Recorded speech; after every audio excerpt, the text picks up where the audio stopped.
There are sounds the human brain is not built to hear.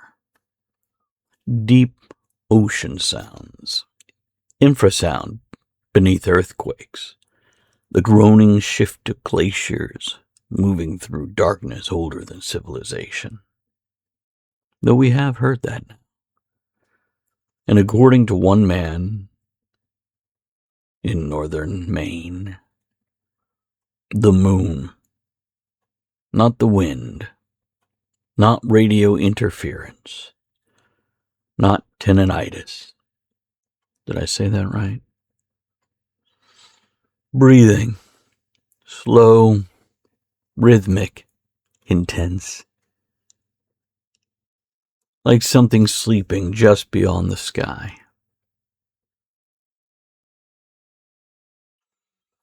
Welcome back to Tavern Reflections. Pull up a chair, pour yourself something warm, and settle in beside the fire.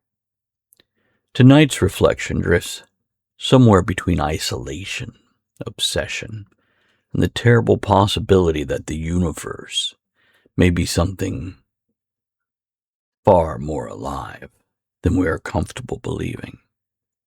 Tonight we talk about a man who claimed he could hear the moon breathing. And the unsettling part of this is, by the end of his life, other people started hearing it too. Timeslip once allegedly described the moon as a clock nobody remembers setting. Sounds poetic. Right up until someone claims they can hear it breathing. Clocks ain't supposed to breathe, people. If you enjoy strange stories, eerie reflections, and dark little wanderings through the edges of reality, more strange doors await at TravisSivart.com. Now, listen carefully.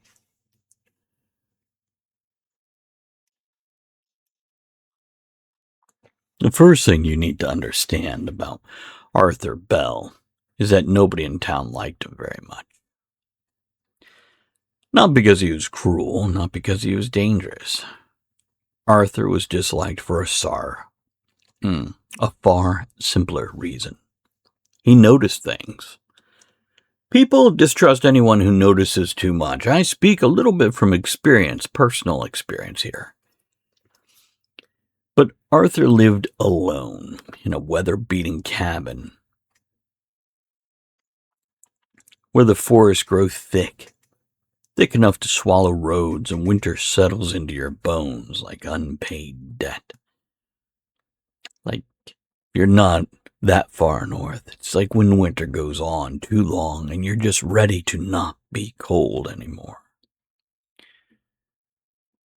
Arthur had once worked as a radio technician for a logging company, though by the time I met him, he mostly repaired old shortwave sets, sharpened knives for cash, and argued with gas station attendants about weather patterns. You know, all those handyman jobs that there's no handyman to do. The modern tinker, if you will. He was 63 when he first heard the breathing. According to Arthur, it started during a power surge in late November.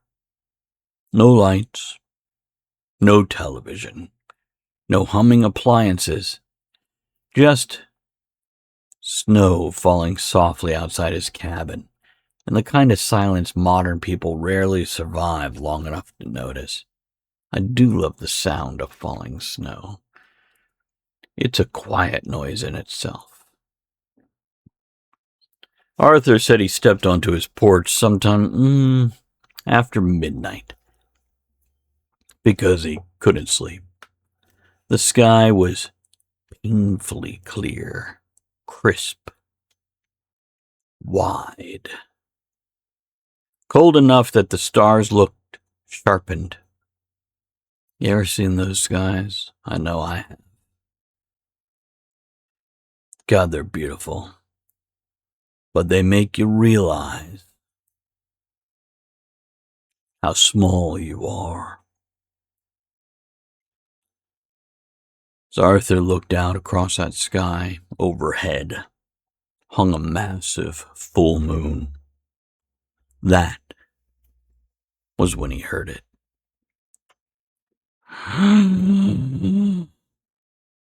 A long inhale. Then silence. Then an exhale. Slow, deep, enormous. Arthur's first assumption was wind moving through the trees. His second assumption was machinery somewhere in the far distance. His third assumption, the one that frightened him enough to go back inside, was that the sound seemed to be coming from above him. The next morning, he convinced himself he'd imagined it. Not unreasonable. Humans are very good at this. We dismiss strange experiences constantly because the alternative is, we'll just call it exhausting for now. But when you're in that mindset of not dismissing them, every shadow could be a conspiracy, every noise could be a haunting. And if you lived in that world, you end up sleeping with lights on and carrying a revolver into the bathroom.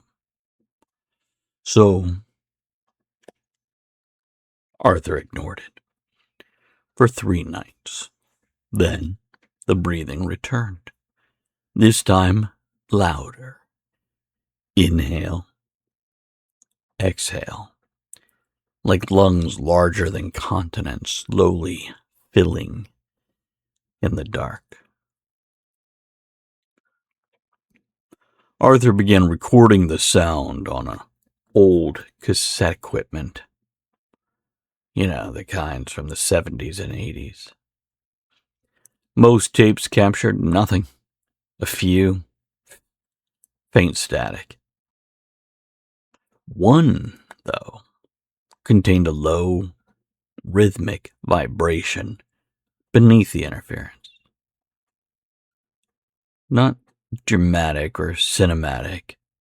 Nothing like that. Nothing that you'd see in a really cool, dark, eerie sci-fi show that you decided to stream one night on a whim. Just enough of a sound to make his stomach uncomfortable. The kind of sound you feel more than hear. That's when Arthur fucked up and made his mistake. He played the tape for other people. See, this is the problem with people. In small towns, and sometimes larger places, there are 2 dangerous activities. The first is being strange, and we're all strange in our own way. But the second is being strange publicly. Arthur brought the tape into Murphy's diner one snowy morning and played it beside the coffee machine while 6 exhausted locals, exhausted in the morning going into work, that one was coming out. They listened in uncomfortable silence. At first, they laughed, more of a snicker, a sneer. Then, they stopped laughing, because buried beneath the static, something was there. A rhythm.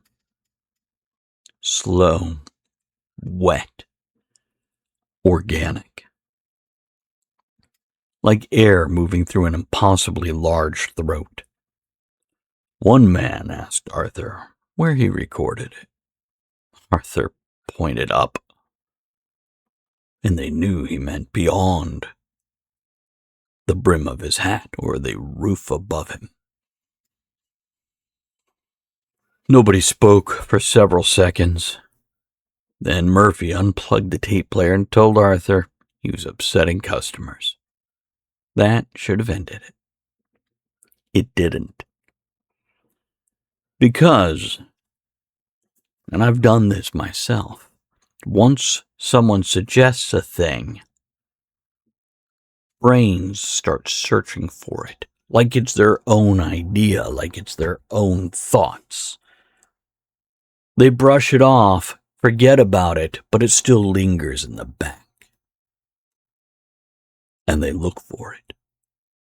Not wanting to, not meaning to, it's not intentional or conscious. It's one of the oldest curses in human psychology. Mention spiders, people start itching. Mention ghosts, suddenly everybody hanging out at your house hears the floorboards creaking, and everything, every little noise, every little movement, every little shadow becomes suspicious. Mention the moon breathing, and suddenly silence itself feels hostile. Within weeks, people around town start reporting strange nighttime sounds. It's not like Arthur reported it or shared that recording with everybody in town. A handful of people, one chilly morning. A woman heard breathing while hanging laundry. A hunter heard it deep in the woods after sunset.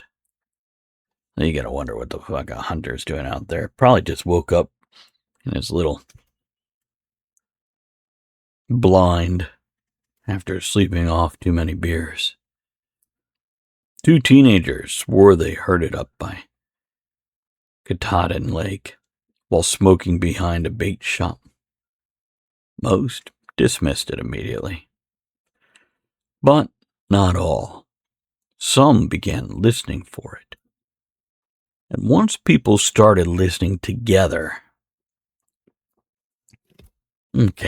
ideas become ecosystems. Arthur became obsessed. He stopped taking repair work, stopped shaving, stopped sleeping properly because he was up all night. He covered his cabin walls with charts tracking moon phases, tide records, weather patterns. And there was a scattering of handwritten notes across all of these. I saw it. Personally, it was eerie. As I flipped through Arthur's notebooks when he invited me over, one of those notebooks reportedly it contained a phrase repeated dozens of times: 11, 11, 10, 10, 909. Beside the numbers, and these are scattered throughout the book, beside the numbers, he had written only 2 words. Too early. Which unfortunately sounded disturbingly similar to the stories I had once heard about a figure called Time Slip. You could find him in too many, I can't even say places. But anyhow, looking at that wall, one note on that cabin wall simply read, "It breathes more deeply during cloud cover." Another, "The sound is lower in winter." And beneath both, written hard enough to tear the paper, "Why does it sound tired?" That line bothered me more than the rest, because it implied something terrible. Not merely that the moon was alive, but that it was exhausted. Arthur claimed the breathing changed over time. At first it sounded distant, then closer. Not physically closer, personally closer, intimately closer, like standing near a sleeping animal, a large one. He said certain nights carried pressure behind the sound. That's how he described it. A feeling that the sky itself was leaning downward. That's the detail I wish he'd never shared. Because after hearing him describe it, I started noticing the moon differently too. You probably will notice it differently now too. Sorry about that. But it's something. There's a particular danger in atmospheric ideas, folks. Let's back it up. Once lodged in the brain, they colonize perception. You stop looking at the moon as an object, you start looking at it as a face. Man on the moon, we've all heard about it. Arthur's recordings spread further than they should have. Someone uploaded one online, and most listeners dismissed it. Audio Pareidolia. I think that's how you say it. I think that's how they said it. Wind. Edited nonsense. I've heard the same thing with ghost recordings, EVPs. But a small group became fascinated. And fascination is how strange little campfires become wildfires. People sent Arthur theories, government experiments, ancient gods, sleeping organisms, alien structures, biblical warnings. Arthur rejected them all. No, he reportedly told one caller. You're thinking too big. Too big. That sentence haunted me, because the moon itself was not the thing breathing. Then what was? Arthur's final winter was especially harsh. Roads vanished under snow. Power outages become frequent. The little town became quieter, hushed. Not quite silent, but not what it once was.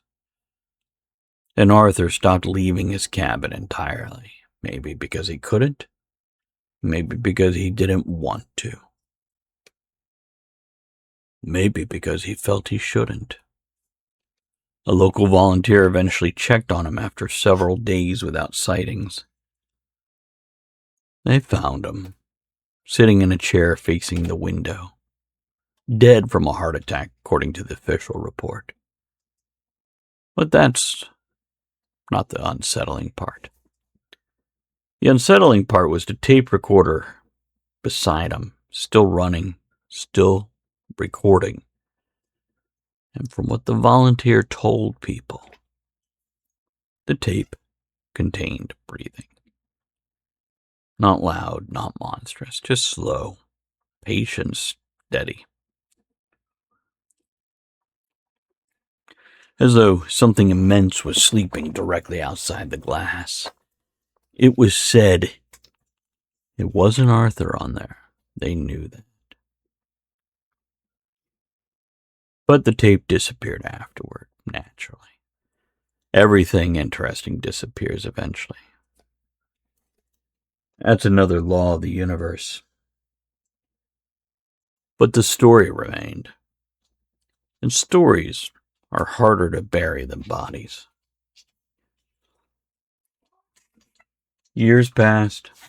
The town changed. Murphy's Diner closed. The gas station became Dollar General because America apparently believes all civilizations eventually become slightly depressing retail experiences. Arthur's cabin collapsed during a storm sometime in the late 2000s. And still, people occasionally report hearing it. Mostly during the winter. Mostly during power outages. Mostly when the world becomes quiet enough to remember how small we are. Breathing. Slow. massive, above the trees, above the clouds, above everything. Croker Nord supposedly once said, "The universe does not fear being seen, only understood."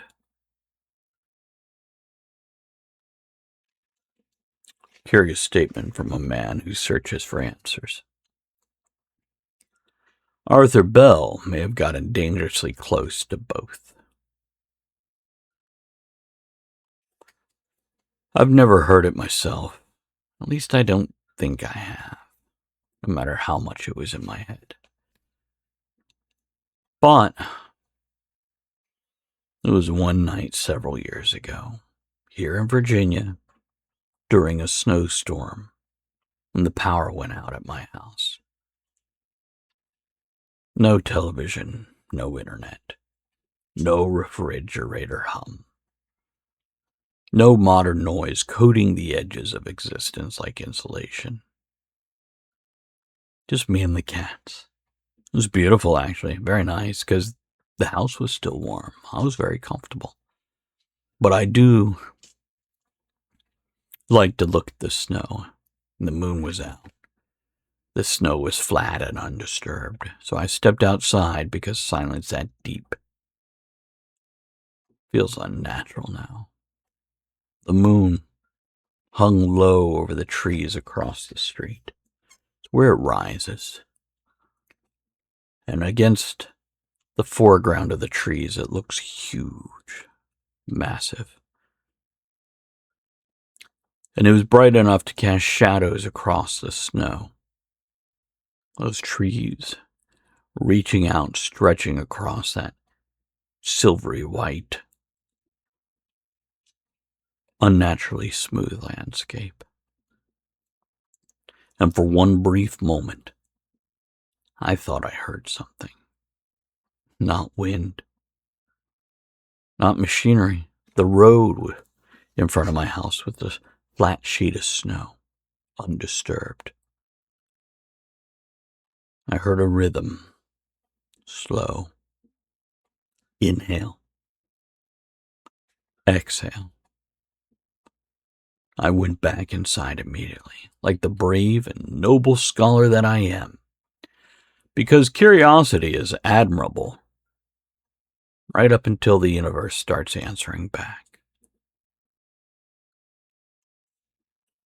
Now, the reason stories like this linger in the human brain is not because we believe them literally. Most people do not truly think the moon is alive, at least consciously. The real fear sits deeper. It's the fear that the universe may not be as dead as we pretend it is. Modern life trains us to view reality as machinery, predictable, measured, cataloged, explained. But the older parts of the human mind still remember a different world. A world where forests watched you, where oceans hungered, where mountains carried moods, where the night sky was not empty space, but presence. And maybe that instinct never fully left us. Maybe we buried it beneath electric bills and streaming subscriptions and arguing online about breakfast cereal. But in the quiet, it returns. That's why isolated sounds unsettle us and why empty spaces feel occupied. That's why people stare at the moon too long and suddenly feel like it stared back. Not because we're irrational. Because the human brain evolved in a world where noticing strange things kept you alive. That's our superpower as a species. Reading things into patterns, noticing things. How we make sense of it, well, perhaps some ancient corner of us still suspects reality is more awake than we're comfortable admitting. The frightening thing about Arthur Bell is not whether he heard something impossible. It's that once the idea enters your head, parts of you start listening too. And tonight, whether you want it or not, you may find yourself stepping outside just for a moment, just to check. Thank you for joining me tonight in the tavern. If you enjoy strange history, eerie reflections, weird tales, and unsettling walks along the edges of reality, you can find more strange doors waiting at TravisSivart.com. And until next time, mind the shadows. And if the night grows very quiet, maybe do not look up for too long.